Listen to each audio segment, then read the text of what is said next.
So why can't we just point our telescopes and cameras at the sky and take a long exposure image? Well, it's because the Earth is rotating and all the stars would be traveling through the image very quickly. Now this might be a very cool photograph, but like most of the time when you're taking a deep sky image, you actually want to be able to see the details of the object, or else you wouldn't go through all the effort to buy equipment and set it up. So how do we counter this? So there has been invented something called a star tracker. So I have with me here one called the Skywatcher Star Adventure, and it's designed to rotate, counter the Earth's rotation. And it has modes for both the northern and the southern hemisphere, and it has the ability to align itself with the North Pole in the sky or the South Pole in the sky.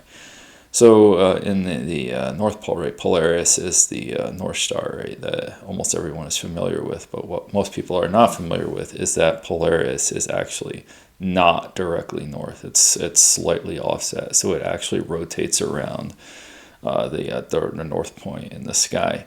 So we have to make sure we're accounting for that when we set up our star tracker. The southern hemisphere, there is a constellation called Octans. And that is usually aligned with some stars that are shown in the polar scope of the star tracker, which we'll talk about in a second here. And that's how you can align your stars or your tracker with either the North Pole or the South Pole. So key features here, we have the polar scope, we have the switch to turn it on and off, and we have this declination bracket here. And then we have these screw adjustments on either side here that allow you to make minor changes to where the polar scope is pointing, or just the whole tracker in general.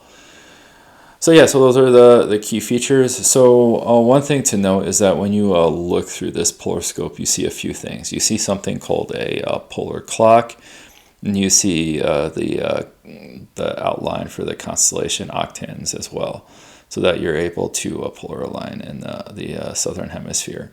So for the polar clock in the northern hemisphere, that's the location looking through the polar scope where you will see Polaris, and it will be at a specific time. And if you look now, you can see the screenshot here of the app showing what the current the Polaris time is. Like obviously it's not a time itself, but it's the position of the star in the circle. So yeah, so we'll screw this on here. And so basically you can use any app or tool you want to figure out what your current latitude is. And so once you know your current latitude, here you can see this adjustment here. Actually, let's position it this way. This on this particular star tracker, right? There's a knob on the front here, right, and it allows you to see. You can see the movement here, adjust your declination, and there's a line here that will tell you what is the latitude. And so you find your latitude, and then you adjust to your specific latitude. Once you do that, then you should be able to turn the entire tracker towards the north. And so you can use a standard compass for this. Your phone will have one either built in, or you can download an app for it. And then once you have it like close enough to north, you'll be able to see a Polaris through the polar scope, and you can make minor adjustments to both the declination and then also the direction that the mountain is pointing, so that you can align it with the polar clock at the current time.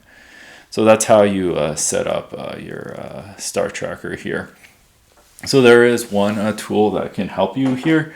So I have a laser pointer here, and so this laser pointer can actually shine through the polar scope and quickly get you to the right location in the sky. If you are the northern hemisphere, right, just point it like right at Polaris, and then Polaris should be showing up in your polar scope, and the rest of the polar alignment process should be pretty straightforward from there.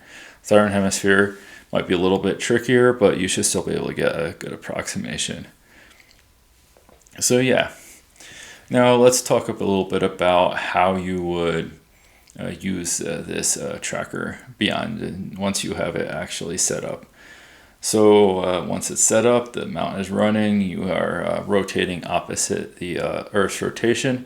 Now you can start adding a camera to your setup. So we have this ball head adapter here.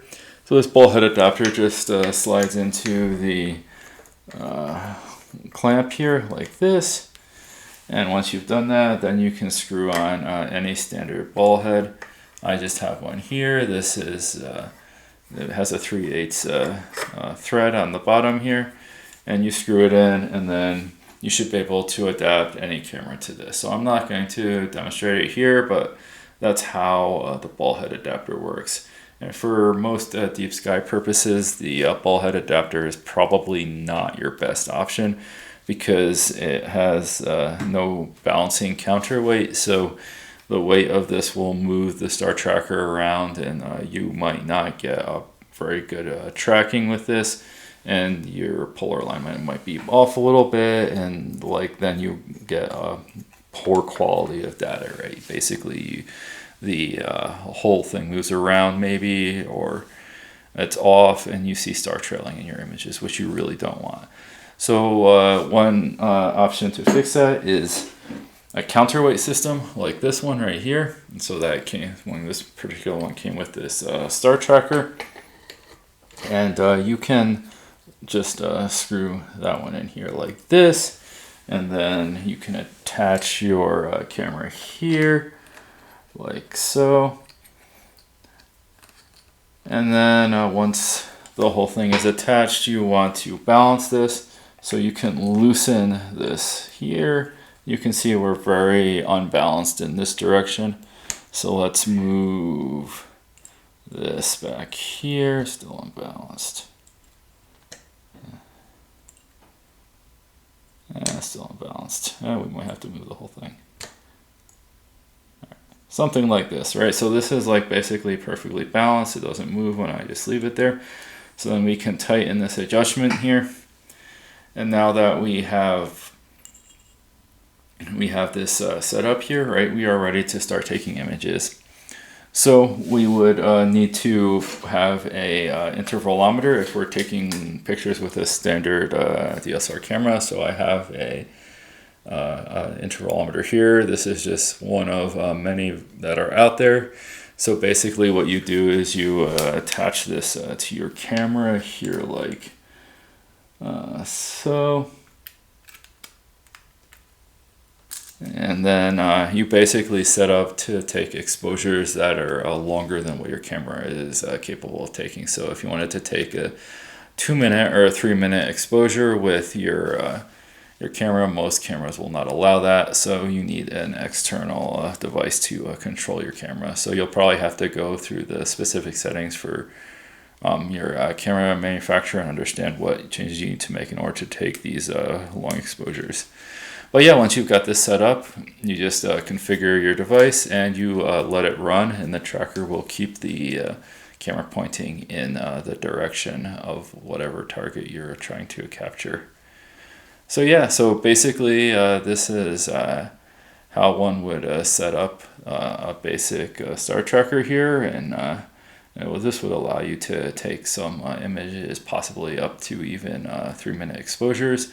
And you can really capture some pretty fantastic results just with a setup like this if you're willing to put in the effort.